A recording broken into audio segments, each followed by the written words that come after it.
Tiene para el senador Carlos Vilisola. Sí, breve nomás, presidente, porque no quiero reiterar. Coincido con mucho de lo que ya se dijo, ¿verdad? Los que me antecedieron en el uso de la palabra en el debate libre, debate que se estableció acá en la Cámara. Lo que no puedo dejar de decir es porque me sentiría mal si no lo dijera, es que algunas de estas prácticas que estamos viendo en estos últimos tiempos se asemejan mucho a las prácticas que se hacían en la época de la dictadura. Como ya se dijo acá, yo también fui estudiante y sufrí cuestiones parecidas a estas. Fui dirigente estudiantil y me llama mucho la atención, por eso que tenía que hablar, pues no podía quedarme callado. Cuando yo fui dirigente secundario, fui dirigente de la Facultad de Medicina y después dirigente gremial de los médicos. Sí, bueno, una carrera gremial. Pero estas cosas que están haciendo desde los organismos de seguridad y desde el gobierno se asemejan muchísimo. Eso de etiquetar con una cuestión ideológica. Acá, por ejemplo, veo que algo que ya había mencionado el senador Zayer, al ciudadano, al joven chileno que lo detienen de una manera totalmente ilegal, no se le puede secuestrar prácticamente a una persona de la vida pública. A mí me ha ocurrido en la época de Stroessner eso. Por eso, y no solo a mí, hay mucha otra gente que está acá presente y hay gente que no está. A mí me han interceptado en la calle, me han cortado la circulación y me han secuestrado y me han llevado preso así. Y es lo que está ocurriendo ahora. No podemos volver a la época de las cavernas, a la época del autoritarismo. Y este tipo de signos que se da, este tipo de señales que se está dando, como este caso de la FENAE y de esto que se está hablando, nos preocupa a los que vivimos ya una situación similar en una época que creímos que había pasado, que se había superado, como fue sin duda la época de la dictadura, que duró nada más y nada menos que 35 años en nuestro país. Acá, por ejemplo, piden informes sobre el ciudadano chileno, el joven chileno, piden informe a Chile, ¿verdad? Y el informe que le pasan de Chile, de este muchacho Flores, que es un muchacho estudiante chileno, le dicen que no tiene ningún antecedente policial, ningún antecedente penal, nada, ningún antecedente tiene. Lo único que le informan es que es un dirigente estudiantil que ha participado de varias protestas en Chile. Y acá, ¿qué es lo que le adosan o que le incorporan como digamos, como algo que está mal? Dicen que este estudiante chileno le asesora. Imagínense lo mal que es, que bárbaro esto, es como para mandarle preso que sea cuántos años.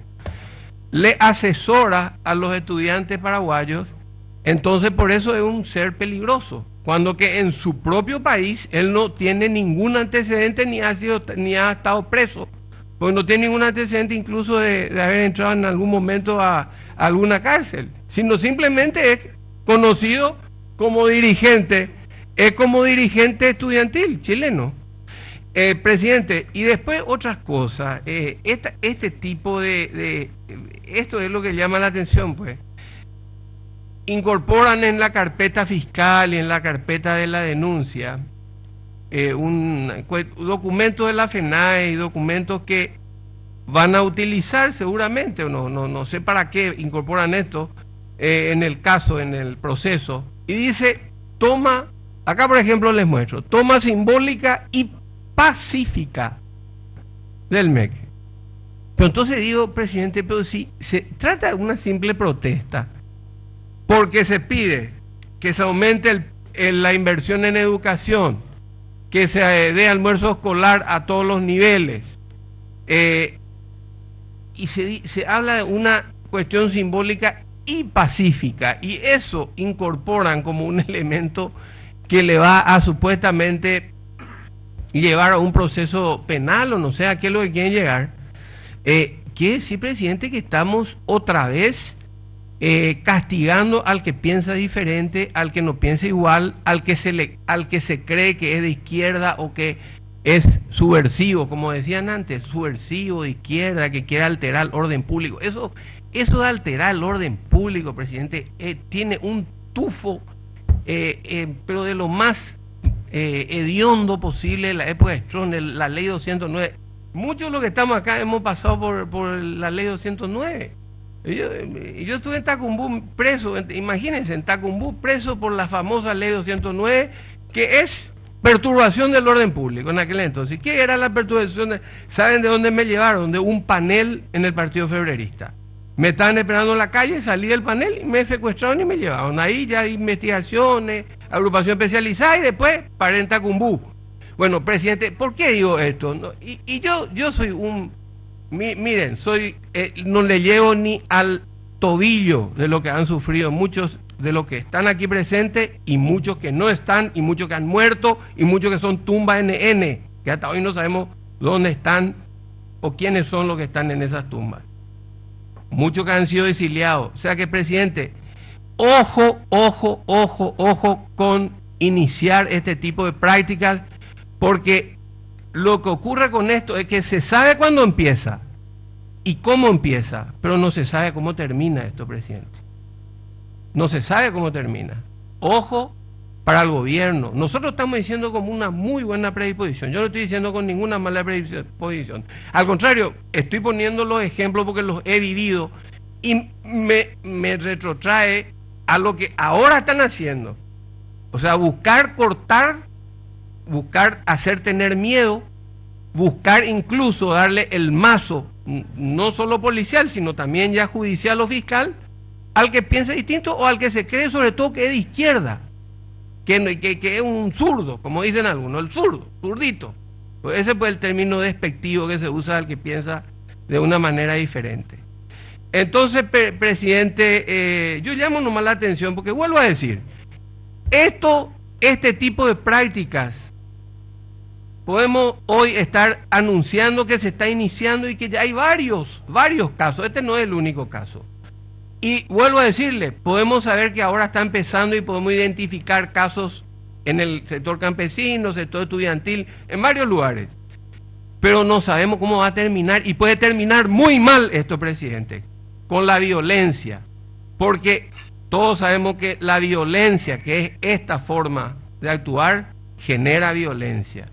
Entonces, ojo para el gobierno que utilice los mecanismos que legalmente están establecidos y que no se viole la Constitución en cuanto a la libertad que hay de protesta, a la libertad de reclamo, a la libertad de peticionar a las autoridades, a la libertad que hay de pensar, la libertad de pensamiento, la libertad de opción ideológica. Ojo con eso, presidente. Y yo creo que desde esta tribuna está muy bien que hoy se diga todo esto, porque tenemos que parar esto que algunos ya me han dicho por la calle. Hay gente que no escuchaba hace 2 meses o 3 o 4 meses atrás, pero ahora me dice, se está engendrando un neoestronismo en Paraguay. Este es un gobierno, es un neoestronismo. Imagínense lo que la gente común, no estoy hablando siquiera de políticos adheridos al Frente Guazú o a algún sector de izquierda siquiera. No me refiero, me refiero a gente normal, común, para llamarle de alguna manera, no implicados o que no están metidos en temas partidarios o políticos. Y ya empiezan a hablar un neoestronismo por esto, por este tipo de prácticas y por otras cosas que obviamente está mostrando el gobierno de Cartes. Entonces, presidente, yo también le leo mi preocupación por esto. Y desde esta tribuna vamos a hacer todo lo posible para que no ocurra y nunca más ocurra lo que ha dejado un legado triste, negro y ojalá irrepetible en este país, que es la dictadura nefasta de 35 años de Stroessner, que yo digo y lo repito hasta el cansancio, ha sido la página más negra de la historia de Paraguay. hasta hoy tenemos consecuencias nefastas de esos 35 años de dictadura tronista. Gracias, presidente.